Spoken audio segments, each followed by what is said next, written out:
We begin now in Southern California, where the devastation is just incomprehensible. There are now 6 wildfires burning throughout Southern California.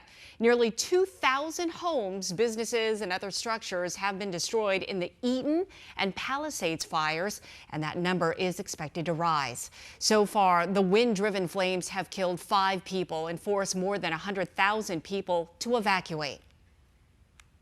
But something this big and this fast that, kind of just wiped out the whole town was something that I personally, and I think a lot of people from around here, never saw coming. I just hope, the Palisades can come together and, figure out how we can all pitch in and try and build this, town back up to the great place that it was. Now, fire crews say that the winds could continue through Friday, stretching from Santa Barbara to San Diego. The National Weather Service says the wind gusts in the area will be a little bit lower, between 35 and 55 miles an hour today. Now, the Palisades fire alone has scorched more than 17,000 acres. We are giving you a live look right now from the area, and you can just see billowing smoke that stretches for miles throughout the area. Officials are now calling this one of the most destructive, if not the most destructive wildfire in the history of Los Angeles. Right now, 2 more Arizona task forces are heading out to help in California. In all, 78 people, 17 engines, and 4 tenders from Arizona are helping to fight those massive wildfires that you can just see billowing out of the canyons there.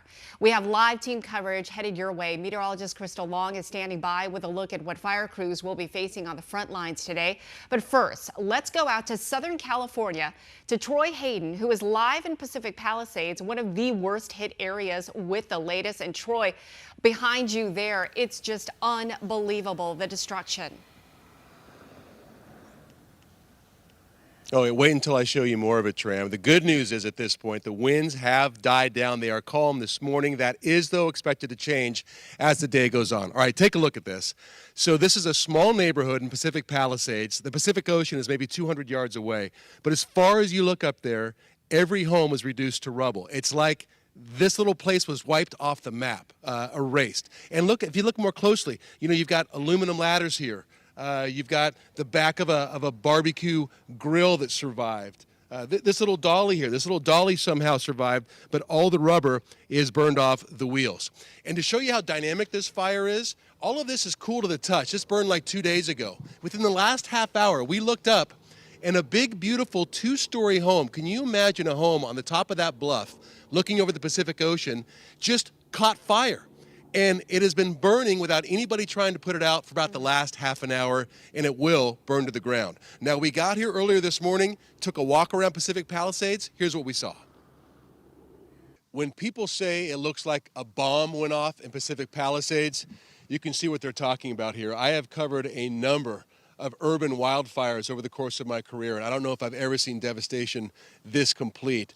You can see everything that's not stone or metal has basically disintegrated, been incinerated by the heat of this fire. We walked around and got a look at a bit of the neighborhood earlier today.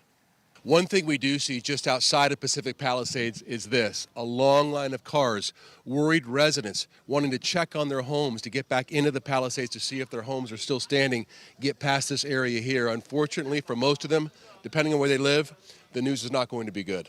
The Ralphs is gone, the Gelsons is gone, the library's gone. 2/3 of the town is gone, and every other home has been destroyed. And maybe the toughest thing you see here, residents who have been able to come back to their homes, and they're sifting through them trying to find anything they can, anything of value that may have survived these fires.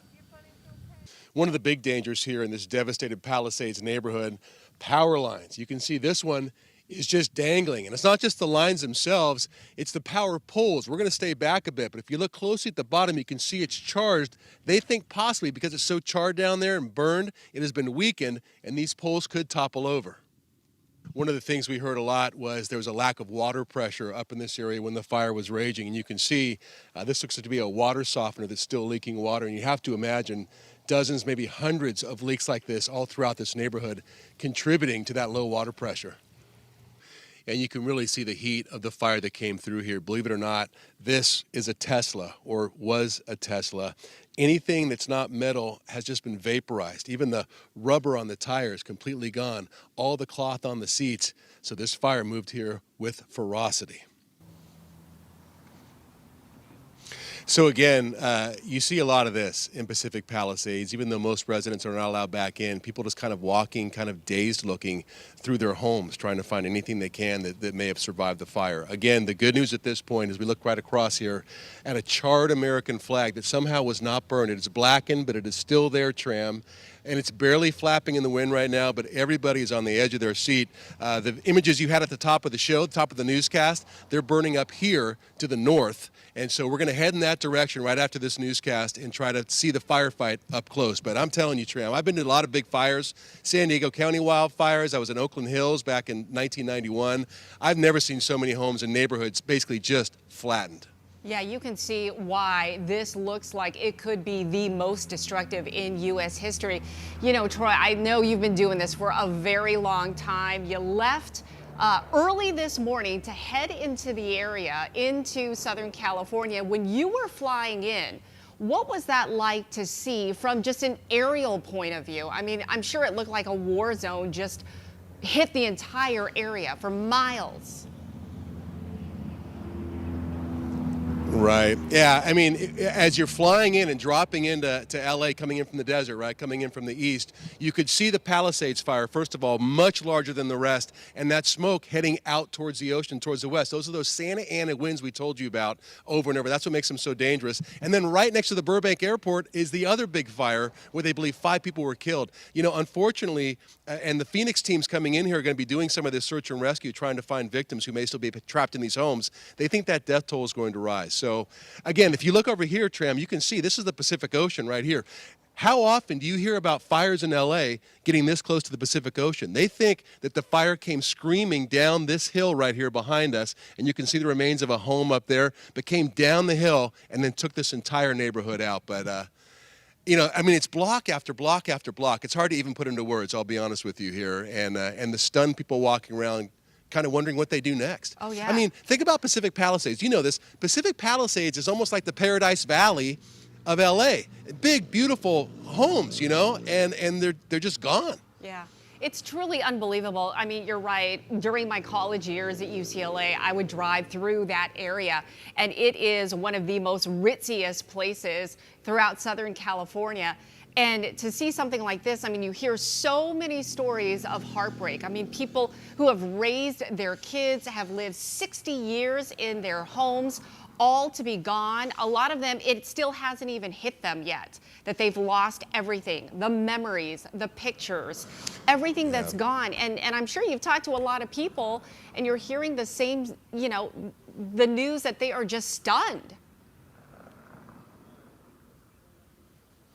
Well, we're trying to be respectful as well. I mean, the couple that I showed you in Palisades earlier in our taped piece, they didn't want to go on camera, but the husband told us a story, said they're looking for his box of mementos that he's had since a child, his one box that he didn't get to take out in time. They had to get out before the evacuation even started. The wife was on a hike and saw the flames reaching their home, called her husband and said, get out, and they got out. And the only thing he found in his box of mementos was a Coke bottle that he saved as a kid, and it was melted down into almost like a ball. That's all that was left. And he goes, well, at least I have this. You know, they're just stunned.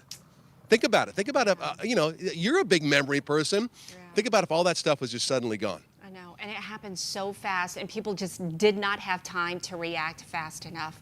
All right, Troy, just so many stories of hurt and pain.